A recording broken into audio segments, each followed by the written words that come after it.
Hey guys, in this video I'm going to show you how to change your Steam region. If you find this video helpful, please consider to like this video and subscribe to my channel.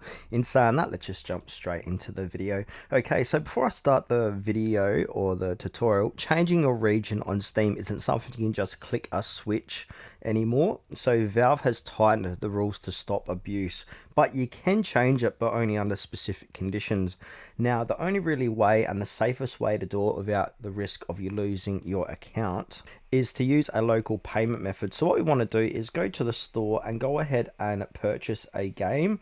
So find any cheap game. So I've got one here for $8.98. This is Australia, so you can find cheaper ones. So basically what we want to do is add it to the cart, and then I'm going to go ahead and view my cart. I'm just going to remove all the other unnecessary stuff in here.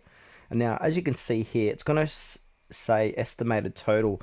So I'm in Australia, so it's going to say $8.98. But the key is here is when you change country. So say if I'm in Australia and I go to UK, the US or whatever, I want to do this process over there, and then it's going to pick up your new IP address in that region. And then when you come to your shopping cart and you make a purchase, you're going to see here your estimated total. The dollar sign's going to change, so it's going to be US or EU depending where I'm going to move to. And then basically go to the checkout, continue with your payment method.